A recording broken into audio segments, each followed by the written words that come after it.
महाभारत के युद्ध में कुछ ऐसे योद्धा थे जिन्हें कोई हरा या मार नहीं सकता था। उनमें से यह दो नाम तो आपने जरूर सुन रखा होगा, द्रोणाचार्य और उनका पुत्र अश्वत्थामा। द्रोणाचार्य कौरव और पांडवों के गुरु भी थे। उनकी जन्म की कहानी बहुत रोचक है। द्रोणाचार्य आऋषि भारद्वाज तथा धृतराष्ट्र नामक अप्सरा के पुत्र थे। ऐसी मान्यता है कि द्रोण बर्तन में जन्म होने के कारण इनका नाम द्रोण पड़ा। बचपन में द्रोण अपने पिता के आश्रम में रहते हुए चारों वेद और अस्त्र शस्त्र के ज्ञान में पारंगत हो गए।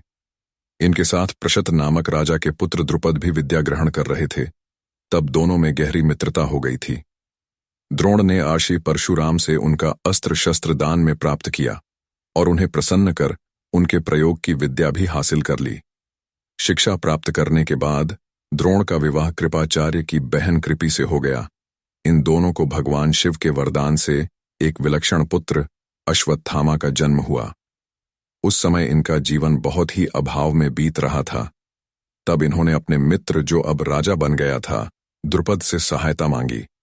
लेकिन द्रुपद ने बचपन की बात को हंसी में उड़ते हुए द्रोण को अपमानित करते हुए राज्यसभा से बाहर कर दिया। बाद में कौरवों और पांडवों से गुरु दक्षिणा के रूप में द्रुपद को बंदी बनवा उसका आधा राजपाट छीनकर उसका बदला लिया। द्रोण ब्रह्मास्त्र का प्रयोग भी जानते थे। उन्होंने इसका प्रयोग अपने पुत्र अश्वत्थामा को भी सिखलाया। कौरव और पांडवों के गुरु बनने से पहले बालक कौरव और पांडव वन के समीप गेंद खेल रहे थे। उनकी गेंद कुएं में गिर जाती है। तब द्रोण अपने धनुर्विद्या से गेंद को निकाल देते हैं। इसकी जानकारी मिलने पर भीष्म पितामह को लगता है कि कौरव और पांडवों के लिए इनसे योग्य गुरु और नहीं मिल सकता। तब भीष्म द्रोण को कौरव और पांडवों का गुरु बना देते हैं।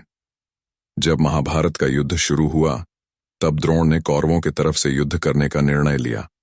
युद्ध में इनकी रथ जिधर भी जाती, पांडवों की सेना में खलबली मच जाती और शवों के ढेर लग जाते।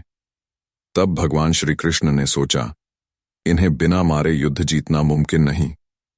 तब वे एक योजना बनाकर भीम के द्वारा अश्वत्थामा नमक हाथी का वध करवा देते हैं और अश्वत्थामा मरा गया यह सूचना द्रोणा तक पहुंचाते हैं।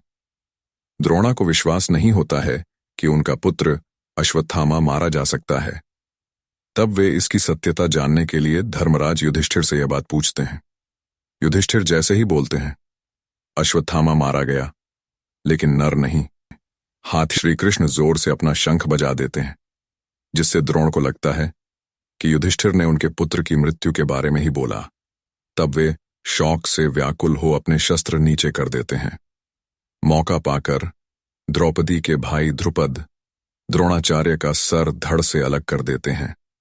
द्रोणाचार्य और अश्वत्थामा से जुड़ी और जानकारी को सुनने देखने के लिए चैनल को सब्सक्राइब करें। अच्छा लगने पर लाइक और शेयर करें। बाकी दूसरे भाग में।